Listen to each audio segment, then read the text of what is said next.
আমাদের দেশে অনেক ইসলামিক সংগঠন আছে যে ইসলামকে বাদ দিয়ে ইসলাম কায়েম করতে চায়। আচ্ছা, আপনি বলেন ইসলামের জন্যই সংগঠন, ইসলামকে বাদ দিয়ে কিসের ইসলামী সংগঠন? আমাকে বলেন তো। আমার ভুল হতে পারে, আমার বন্ধুগণ, আমার দোস্ত, রাগ করার কিছু নেই। ইসলাম হুকুমাত কেন করবেন? কারণটা কি? ইনফাজে শরিয়া, শরিয়াতকে প্রয়োগ করার জন্য। আচ্ছা, আমি ইসলাম হুকুমাত করতে চাই কেন? কিসের জন্য চান বলেন তো? আল্লাহ নিজেই বলেন ইসলাম হুকুমাত হলো কি হবে? আল্লাযীনা ইম্মাক্কান্নাহুম ফিল আরদ আকামুস সালাত। যদি আমাদের ক্ষমতা প্রদান করি, ওরা ক্ষমতায় যায়, কি করবে? ফার্স্ট কাজ হলো নামাজ কায়েম করবে। আল্লাযীনা ইম্মাক্কান্নাহুম ফিল আরদ আকামুস সালাত ওয়া আতুজ যাকাত। ওরা ক্ষমতা পেলে, ক্ষমতায় গেলে কি কায়েম করবে?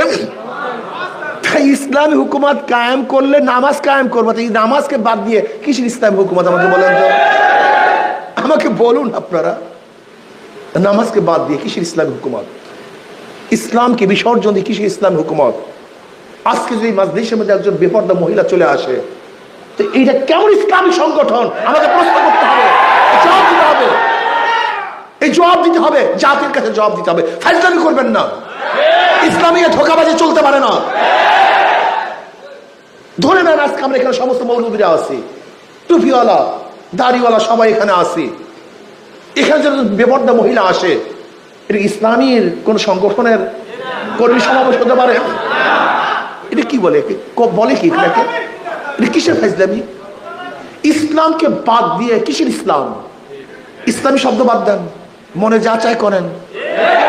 ইসলামী ড্যান্স মঞ্চ এটা হয় না, ইসলামী যাত্রাগানের পালা বুকাইটা হয় না। ইসলামকে আগে বাদ দাও, তারপর মনে যা চায় তাই কর। কিন্তু নাম লাগাবে ইসলামী আন্দোলন বাংলাদেশ, আর এখানে মঞ্চের মধ্যে পেপারদা মহিলা থাকবে, এখানে হাতের তালি চলবে ধামাধাম, এখানে ড্যান্স চলবে, এখানে ফাজলামি চলবে। কথা বলেন না কেন? ইসলাম,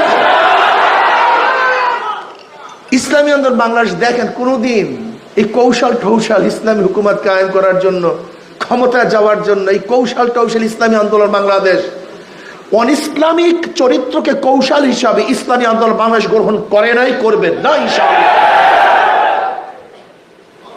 ইসলামকে বাদ দিয়ে কিসের কৌশল? ইসলামকে বাদ দিয়ে ইসলাম হুকুমত হয় না। মত বাদ দেওয়ার জন্য ইসলাম হুকুমত করব, তাহলে প্রথমেই মত ধর্ম। আমি কি আজীব ব্যাপার!